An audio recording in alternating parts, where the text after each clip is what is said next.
Senator Joel Villanueva, mark as safe as of June 17, 2026, ngayong araw na ito. Dahil nga po, lumipat na po siya sa Gatchalian Block. Ito nga po't makikita natin siya papasok ng Senado, nakikipagkamayan po sa bago niyang mga kaalyado. Ito na po ang bagong majority ng Senado, ang Gatchalian Block. Patalumpati pa to ng laban sa korupsyon. Halos mangyak-ngyak ka na o maputol na yung ugat mo. Kakatalumpati mo dyan about flood control.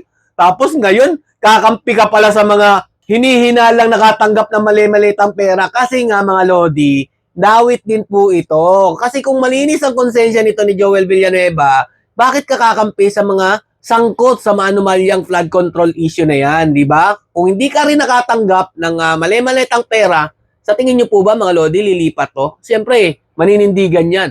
Di ba? Yung paniniwala nyo sa itaas, talaga namang napakalakas. Tapos ngayon, parang pera na po ang pinaniniwalaan nilang lahat. Biruin nyo mga lodi, isa po ito sa tinuring ni Ombudsman Rimulya na hinog na daw po ang kaso na plunder sa kanya. Tingnan nyo po mabuti mga lodi.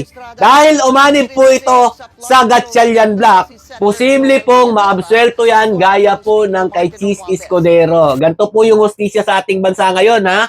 Bulag na lang po talaga ang hindi po nakakita kung ano pong nangyayaring kalagiman sa Marcos administration na ito. Eto na lang mga lodi, lahat po ng mga naging witness about po dito sa nakatanggap ng mga mali-malitang pera, sila pa po yung mga kinakasuhan. Samantalang yung mga tinuturong mastermind, ni isang kaso mga lodi, wala pa rin pong sinasampa sa kanila. Si Martin Romualdez, si Bongbong Marcos Jr., si Saldico. Anong klaseng hustisya po meron ang ating bansa ngayon? Sa pamamahala po ni Bongbong Marcos Jr., ang mga kawatan, mga durugista, mga nagbebenta po ng bawal na gamot, yan po ang mga protektado. Lalo na po yung gumagawa po ng mga illegal. Meron na po tayong pasugalan dito sa Pilipinas. Malalakas na naman po yung loob ng mga kawatan. Ganito po ba yung gusto nyo mangyari sa ating bansa? At ito pa mga lodi, yung dating sinugpo ni Tatay Duterte na mga kampo ni Joma Season, online na po sila nagre-recruit ngayon ng kanilang mga kasapi. O di ba? Ang lupit po talaga nitong administrasyon ni Bongbong Marcos Jr. Yung mga nadadawit dyan na senador, mga lodi, sa 18 Marines, sila pa po yung nagkakaso. Kagaya po nito ni Kiko Pangilinan. Magkakaso daw po siya dahil nabanggit ang kanyang pangalan. Dinamay daw po ang kanyang pamilya. Biruin nyo yun mga lodi, no? Imbis na paimbestigahan kung totoo man to o hindi, ang mga witnesses pa po ang nagigipit dito dahil sila pa po ang nababalikan. Wala man lang pong proteksyon galing sa gobyerno na dapat ang gobyerno po talaga nagbibigay sa kanila ng kasiguruduhan na hindi po masayang ang kanilang mga sinasabi. Pero hindi mga lodi. Dahil nga po matatamaan si Bongbong Marcos Jr. dito. Ayun, ginagawa po nilang masama. Kawawa po mga lodi ang mga senador na nasa kampo po ni Senator Alan Peter Cayetano.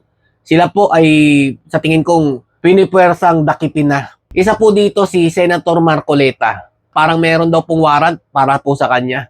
Ganto po kalala ang Marcos administration. Hanggang kailan po tayo mananatiling ganito? Hanggang kailan po tayo magbubulag-bulagan? Hanggang kailan tayo magpipipipipihan? Kailangan na pong kumilos at magsalita para po maagapan pa po ang sitwasyon ng ating bansa. Sana po mga lodi, meron na pong tumindig para po ipaglaban ang ating karapatan na malaman ng katotohanan about dito sa flood control anomaly na to.